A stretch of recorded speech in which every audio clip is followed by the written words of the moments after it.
Welcome back to the YouTube home of Peter Pan Lore and Peter Pan Facts with me, your Peter Pan hobbyist, enthusiast, and journalist, using my Peter Pan hobbyist, enthusiast, and journalist brain and knowledge to bring you fun facts, lore, and trivia, talk about the world of the Neverland, the story of Peter Pan, answer your guys' questions, and today we're going to be doing a long-form video talking about creating Peter Pan characters within the world of Dungeons and Dragons.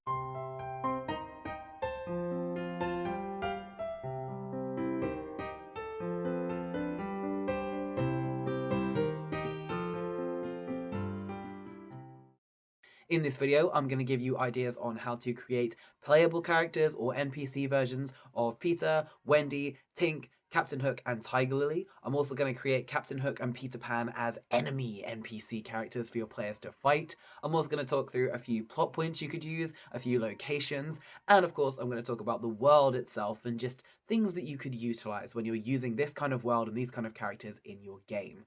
Alright, let's dive into part number 1, making the characters as NPCs, or playable characters. Sergey was on a high shelf so you couldn't quite see him, you could just see a little bit of his paw, so I've moved him down so he is with us again today. We'll start with Captain Hook then. Now, I have talked about this in another YouTube video where I did Captain Hook, Peter Pan, Tink, and Wendy, so I will link that somewhere around here and in the comments below, so if you want to go and have a look at that, I'll put it in the description of the video as well, so you guys can find that video if you want to. But in brief, Captain Hook is this. He is a fighter. I've put him as a half-elf because he's not quite human enough to just be human. I think he deserves to have a little bit of something extra. I've also put him as lawful evil, but this could switch, and if you're playing him as a playable character as opposed to an NPC, I'd maybe lean towards lawful neutral, something like that. He is also, I put a cloistered scholar as his background. Now you might think that he should have pirate or sailor as his background, but I've put cloistered scholar because his studies and his love of learning and language and poetry is more important to his character than being a pirate. His love of good and bad form, his Eton education, all of that is far more important to him than his piracy. So being a pirate, you could have him a swashbuckler rogue, you could have him a swashbuckler fighter, a pirate fighter, etc, etc. But his background I put as cloistered scholar because that is more important to him. So Captain Hook, a fighter, half-elf, lawful evil / lawful neutral, and a cloistered scholar. What about Peter then? For Peter, I've put him as a Fey Wanderer Ranger, I've put him as an Air Genasi, I've put him as chaotic neutral, which is perfect, and his background is Fey Lost. I have not changed my mind on any of these picks since I first decided what Peter would be, and I am not changing them again, I don't think. What about Tinkerbell then? So Tinkerbell I've put as a College of Law bard, but you could make the argument for a lot of different colleges there. I've also put her as a fairy, fairly simple on that one. I've put her as chaotic neutral, the same as Peter, and her background is Outlander. You could potentially put her as a tinkerer or something like that, but I do feel like her world that she's been in gives her more than just her tinkering experience, but you can play with that if you like. For Wendy, darling, I've put her as a peace domain cleric. I've put her as human, I've put her as lawful good, and she is an entertainer storyteller as her background.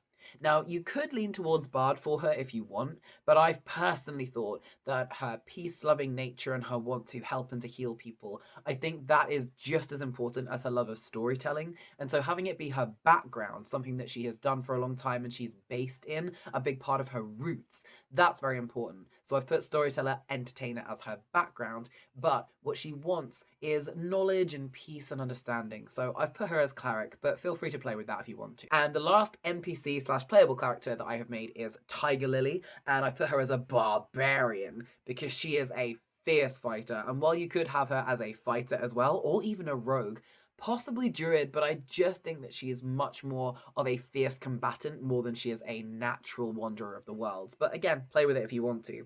I also just think that her being able to rage and do all those perks is amazing. I put her down as an elf initially, but as I was scrolling through the races, I found one called a Kalistar, and they seem to really fit her as well. So again, I'll let you play with that and make her whatever you'd like.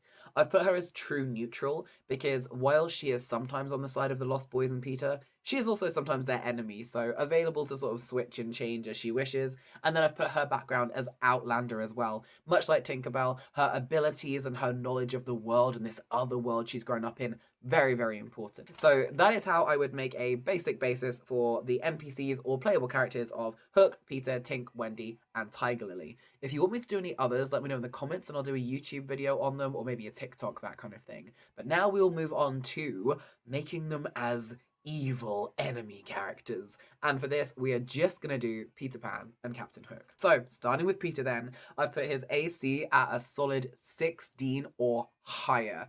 Now, again, adapt this for your characters, but I think he needs quite a high AC. And this is not because he has any armor. He definitely doesn't. You couldn't even call it leather armor. He is wearing leaves and natural things like this, but his dexterity is off the charts good. He is so nippy. He is in the air and on his feet. He is able to dart out of the way. And also he has this sort of fairy-like mystique about him, this otherness. I think that will definitely help as well. So particularly the dexterity and this just otherworldly nature of his, yeah, that AC is going to be really high. I started it at a 16, but feel free to increase it as much as you want. Don't make it impossible to hit him, but it's a challenge. With his hit points, again, you can adapt this depending on what the level of your characters are and how many of them there are. I put it at 122 because at the time of recording this video, that's how many years it's been since the play came out, and I thought that was kind of fun. But again, edit it, but I do think it should be at least triple what the player characters are on because he has never died. So you would sort of be incapacitating him rather than necessarily outright killing him. Again, depends on the game and what kind of version of Peter Pan you're making, but I'd give him quite a lot of hit points, but mostly it's just being able to hit him that's tricky. You're gonna have to maybe it won't be a case of overpowering him, it'll be a case of convincing him to your side, that kind of thing. Speaking of his stats, so I haven't written them out completely, it's entirely up to you, but I've put the lowest ones would be wisdom and intelligence. He cannot read, he cannot write, his memory goes all the time. He doesn't have a lot of wisdom because he can't remember anything or learn anything that way. And again, intelligence, he has good perception, so I'd put some points into that, but in general, his intelligence and wisdom are his lower stats. That being said, his highest ones will be dexterity and charisma, constitution up there as well because his hit points will be very, very high. So those three, dexterity, charisma, and constitution. Charisma particularly is almost accidental. He doesn't realize how, for lack of a better word, charming he is. A lot of people find him very endearing, particularly adults who look at him because they see he's still got all his milk teeth. He's like a little child. They want to protect and nurture and mother him or parent him. And he doesn't want that. And he doesn't necessarily know that he's using that, but that is something that will happen. So depending on your player characters, that's something that they may see in him.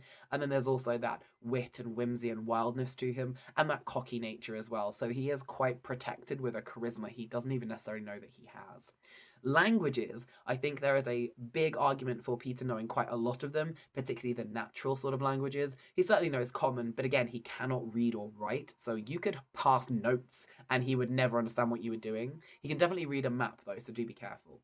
But I definitely think common, something like Elvish, any Fae-like languages he can probably know, fairy languages he definitely knows, but any of the other ones he probably doesn't. But depending on what you've got within the setting of your Neverland or wherever Peter is, there's definitely an argument to be made that he can speak a little bit of quite a lot of the ones that he's associated with. Weapons and attacks. Now this is quite fun. I haven't written specific attacks for him, but I have done legendary actions, so we'll get to those at the last point. So first off, weapons. Now Peter uses a lot within the story, and I think that you could pretty much make an argument for him picking anything up and giving it a good go. He definitely could use a sling. He'd probably give a whip a good go. He has used pew-pews, but I don't really like giving those to him. He uses one for hunting, but that's about it. Nothing particularly modern. But mostly, I've put that he would have a sword, obviously. He has daggers. He could dive out of the air. He can kick you. He can trip you. He's definitely very good at unarmed grappling, that kind of thing. He's also good at dodging and a bonus action to disengage, I think, as well, because he's so nippy. And I've also put he may not have any other magic at all, but he definitely has vicious mockery. He definitely 100% has this, and he will use it as often as he possibly can. So be careful of that one. So those are weapons and all the things that he can use within an attack. But what about the last bit then? Legendary actions. Or they could be just special attacks or whatever you want to flavour them as. So I've given him 3, and these are what I have come up with. The first one I have called Moat of Glitter. Now, this is inspired because in the story, once you get to be grown up or too grown up or stop believing, you stop being able to see Peter. This happens to Wendy, it happens to Mrs. Darling, and it happens to Captain Hook. they see Peter as sort of a mote of dust and glitter in the air. They can't really see him anymore. In the final fight between Hook and Peter, Hook cannot see him at certain points. He just is almost invisible, and that's what I've drawn on to make this legendary action. So I've called it Mote of Glitter, and what happens is Peter vanishes. He becomes invisible. He's essentially a sort of swirl of glitter in the air, and he's gone. And in this form, he gets sneak attack all the time, and maybe they have to roll a very high perception in order to see him, or maybe you could put another element in there where, depending on the age or the maturity level or just the belief system of the characters, the players that are in this game, they will have to roll at first glance to be able to see him at all. Maybe if one of them is particularly old, or maybe not old literally, but maybe just a disbeliever, someone who's lost all their whimsy, their sense of play, their sense of fun. Maybe that kind of character just won't be able to see him from the get-go, and that's something they'll have to deal with every single round of combat, that kind of thing. But I've put it as a legendary action because I just think it's fun. So, Mote of Glitter, where he essentially becomes invisible and gets sneak attack. This could last a few rounds or until he's hit. I'll let you come up with that. It's up to you. Change it depending on what you're playing with. So, the second one I've called Child's Laughter. This is inspired by the fact that Peter still has all of his milk teeth. He still very much sort of resembles a human-ish child. A lot of people find this very endearing. A lot of people find his cockiness very annoying. And he is described as having a strange smile. And he has a laugh as well. So I'm using this as a legendary action. So, Child's Laughter. When Peter has this laugh and this strange smile on his face, there's something like charisma saves against a fairly high AC, and if you fail it, you maybe get frozen in either fear or confusion or just bubbling anger as you hear this sound sort of echoing through. I think it would be very fun to include this with he goes invisible and he does his sneak attack, and then while still invisible you hear this and it sort of drifts through your ears, that kind of thing. Maybe compile it with a vicious mockery as well. I'll let you guys decide whether you can layer these up, but this is the idea that I had. So Child's Laughter, and then people who fail a charisma save, they get sort of frozen in either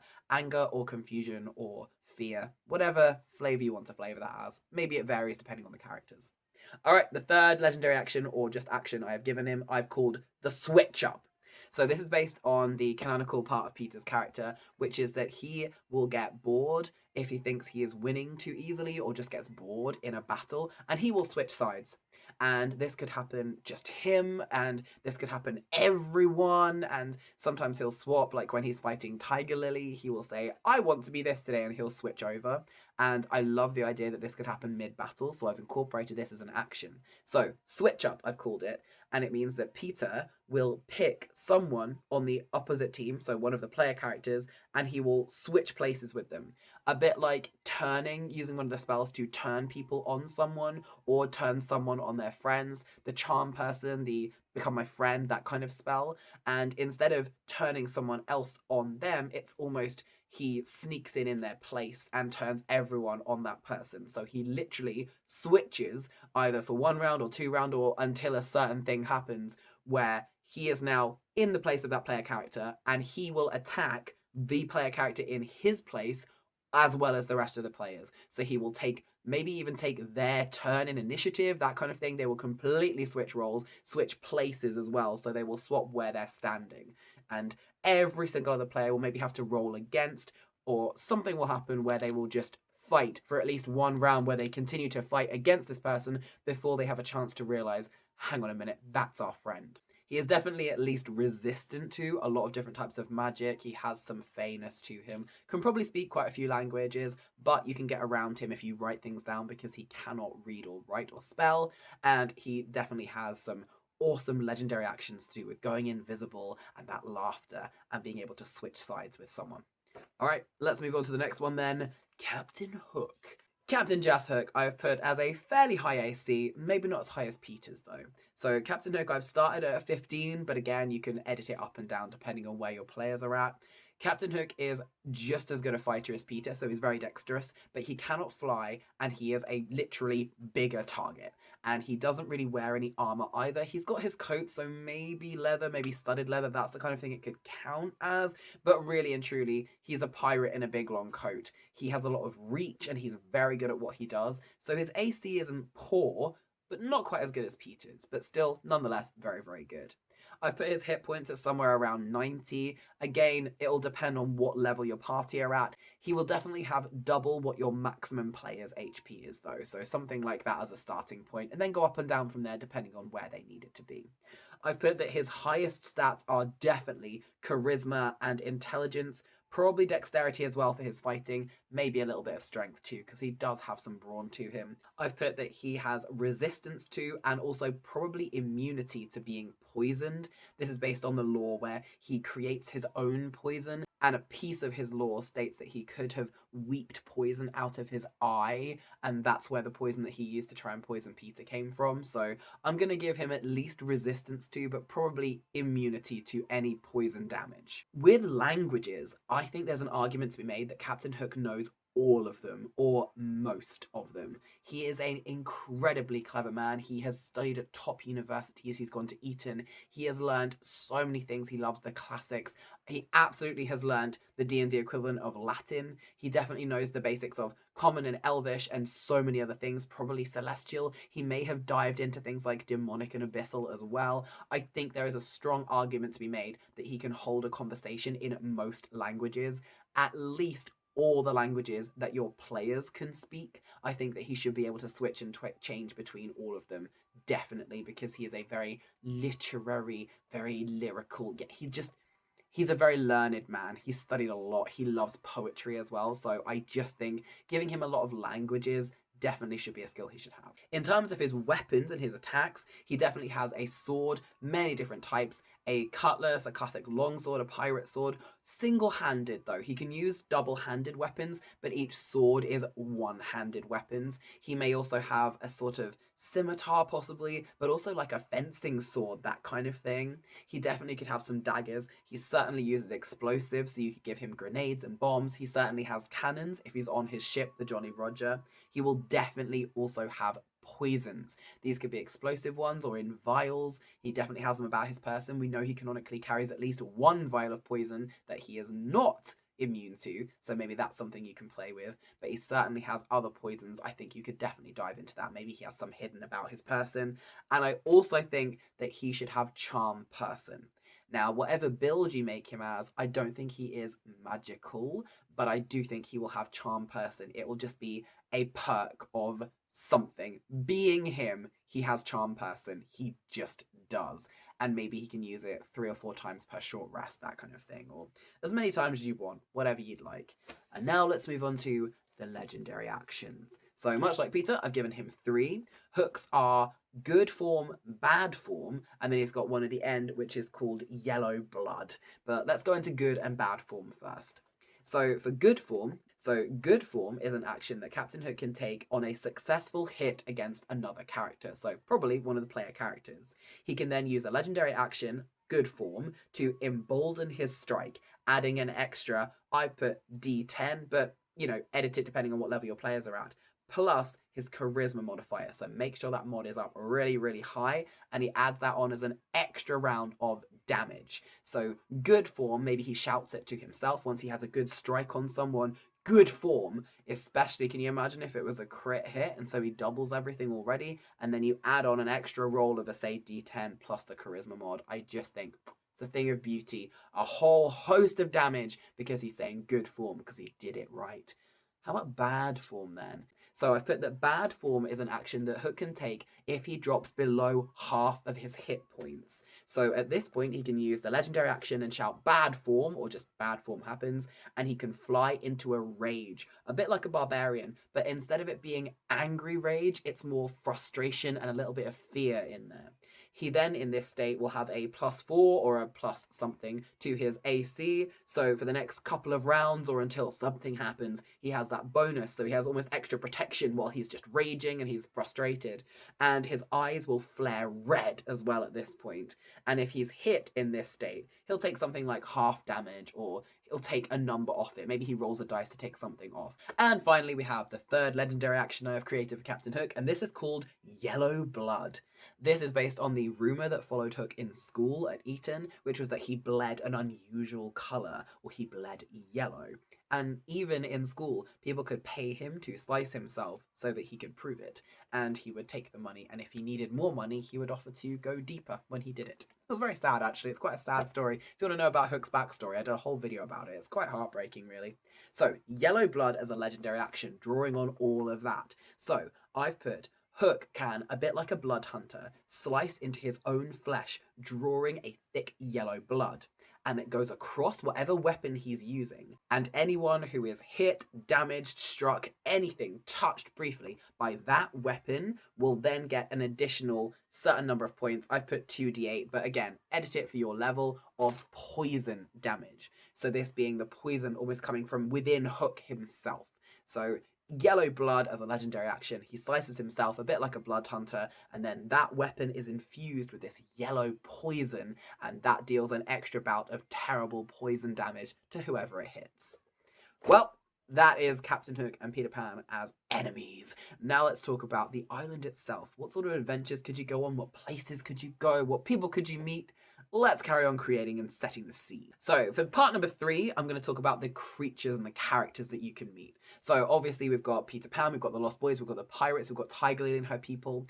Now, I think it's sort of more fun to leave Peter out of it a little bit. I always say this when talking about games, particularly a video game. I think it'd be really fun to create yourself as a lost boy or a pirate, and you show up on the Neverland, and then you explore, you follow lots of the story, you find a hideout, or you befriend the pirates, that kind of thing, and you get hints of Peter, and you sort of miss each other, and then eventually you do meet him at a certain point, maybe over halfway into the game. So all of those characters, of course. And then you've got Tinkerbell and the fairies. You've also got the merfolk. Now, these can be both good or bad, depending on what you are and when you meet them. Very crucial, that. You've also got the animals. There are so many all over the island. You've got the never birds. You've got never ostriches. You've got never animals that are native to the Neverland. You've also got things that will be like rabbits. You've probably got never rabbits, but you'll probably have rabbits and maybe talking animals as well. You'll have creatures from the oceans, just all the different creatures like this. And then you might have more fantastical creatures like unicorns and centaurs, dryads and naiads and nymphs. You might have talking fauna and plants and things like this. You might have ents, you might have vampires, you might have zombies, you might have witches. There's definitely the old lady with a hooked nose, who I see as a little bit of a hag, maybe a witch, and maybe depending on how you approach her or what mood she's in that day, you can have a good interaction or it can go horribly, horribly south. I've also put there could be banshees, there could be more fairies and just fae characters in general, fae-like creatures. There are gnomes we know on the Neverland, there are princes on the Neverland, we know that there is Tiger Lily and her people, the pirates, the Lost Boys, all of this. So many different creatures that you can meet, lots that are canonically mentioned, but others that you can use your imagination, your wit and your whimsy and just plop them in. They'll probably fit. Whatever you want to include, do it. Part number 4 then, we'll talk about locations and places. Where could you go if you're not just using the characters, but you're going to the Neverland itself or an equivalent, something that's very, very similar? Well, there is a lot of options, so here is the list. You have got terrain, you've got places, and you've got weather. The weather I'll start with because it's simple. Essentially, it's not simple at all. The seasons are forever changing on the Neverland. It could be summer in the treetops and spring on the lagoon and winter on the river, and then about 10 minutes later it's all changed again. It's described that in the time it takes you to walk to the well and get water, you could experience all the seasons several times. So it just depends. It's not all moving at the same rate, so you can't quite track them. You could have an entire week of summer and then like several days of winter, and then one day you visit all of them. You have autumn in the morning and spring in the afternoon. It could be anything like that. So if you want to put that in as a dynamic, you can make it really, really tricky for the players or really, really simple. Maybe I'd put that in session 0. Decide what kind of weather dynamics you want to have. Do you want to roll for it? Within the Neverland RPG system that I'm currently writing, I've got a weather system I'm in building. So you've got the sort of the simple version, the medium version, and the hardcore version. So sort of within that, it's you can use dice rolls, and it's how often you do it and what kind of adverse effects you might get. Anything from just a light summer breeze to hail and thunder, that kind of thing. So work that out amongst yourselves with your players. How deep do you want to go and how hard do you want the obstacle of the weather to be?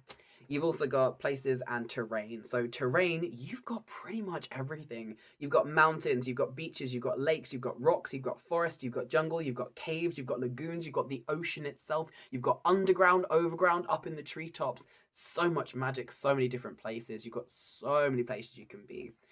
Within the places themselves, you've got various hideouts, you've got upturned boats, you've got treetops, you've got underground, you've got the pirate ship, you've got Tiger Lily and her people, you've got the gnome lairs, the fairy places, you've got the mermaid's lagoon, and this is particularly dangerous at the turn of the moon if you're a mortal. You've got graves possibly as well, where people have been left after they've died. You've got lairs of beasts and various different creatures. So anything you can imagine, where would someone camp? Where would they sleep? Where would a creature be? All of this, put it down somewhere, anywhere you want it to be. And remember that the island itself is described as nicely crammed full. So it's not a big island, it's quite small. And sort of you could walk a few feet and you will find an adventure. So bear that in mind when you're designing this kind of terrain. And then finally, for the last bit, I'm going to give you jumping off points. So at some point, maybe I'll do a full video. And I think as an add-on to the RPG system that I'm making for a simple version of the Neverland game, I'm going to include some starting off points for adventures, but I'll put some full ones in as well. So if you don't want to think of a full adventure, I'll do a video and I'll definitely do a PDF where I put those out. But for this one, I'm just going to give some jumping off points. So what could you include in your game? Well, I've put simple ones like a treasure hunt. They're always good. They're quite fun. You could go all over the island finding clues. Maybe you find a big thing at the end. Maybe the treasure was the friends you made along the way, that kind of thing. Maybe the treasure is constantly moving, that kind of thing. Maybe someone has stolen the treasure and you've got to go on a treasure hunt to find out who stole the treasure. There's also things like finding a person or a thing. Maybe someone's been kidnapped. We know that Peter and Wendy and the Lost Boys had signals that they were going to use if they could when things happened. So they were going to like drop seeds or a piece of their clothing. Slightly was supposed to torch the trees, that kind of thing, to leave a mark. So maybe it's a treasure hunt to find someone who's been taken or someone who's missing, that kind of thing. So you can look for clues and that. You've also got things like there are princes on the Neverland and they're said to have 6 brothers. So you could find one of them and help them look for the rest. Maybe you could find 6 of them and help them look for the 7th, that kind of thing. So find anyone, help them look for somebody else. You've also got playing games with various different creatures if you want something that's a bit more whimsical and light. You've got going to visit the old lady, who again could be a hag, could be a witch, could be nothing at all. That could be an entire session just on its own. If you want to go more horror, then the Mermaid's Lagoon is a really good shout. You've got Maruna's Rock, which is just so scary. You could have ghosts and zombies, that kind of thing, and under the water rising out of it. But also the concept of being dragged under to drown, maybe trying to go under and go into the mermaids' homes, trying to take something back from them, that kind of thing. But you've also as well got the turn of the moon, where the Mermaid's Lagoon is at its most dangerous to mortals. And you could stretch this to include anyone who's not native to the Neverland as well. So if the player characters have come from somewhere else, that could be really dangerous for them and that could be quite fun. You could also go on a rescue mission. You could rescue someone from the pirate ship or steal something from the pirate ship. Maybe you're playing as pirates and you have to rescue someone from the Lost Boys or from Tiger Lily or from Peter, from anyone on the island, that kind of thing. Maybe you're trying to pick off members of the Lost Boys and slowly come and tie them up in the cabin, that kind of thing. So anything you want to sort of rescue or kidnap people, I guess. It's entirely up to what your players want to be doing. And then I've put another one, which is a hunt for something or someone. So a bit like if someone's missing or a treasure hunt, that kind of thing. So it could set you off on any number of adventures. But also you could just have them wander and then roll for something happening. That's always quite a fun one too. Undoubtedly, I will have way more ideas. I've got a lot more in my notes for my Neverland RPG system that I'm setting up. It is a very simple one, sort of inspired by D&D. You can adapt it to use it for D&D if you want, but I'm making it as a very simple, just you roll d6s. I've done some sort of classes and characters. It's a very sort of simplified version of D&D, but you can probably edit it to work it however you want. But for now, this is the end of the D&D specific video about making characters and creatures and playing games in the world of the Neverland and using it in D&D. So if you do, let me know your thoughts in the comments down below. If there's anything else you'd like me to talk about, let me know in the comments down below. And don't forget to jump on over to the peterpanlore TikTok page as well, because we post way more regularly on there. But we do full-length videos here on the YouTube as often as I can as well. Alright, have a wonderful day. Don't forget to be amazing to each other and live whimsically, because life is short and the world is crazy. Be good to each other. Bye-bye.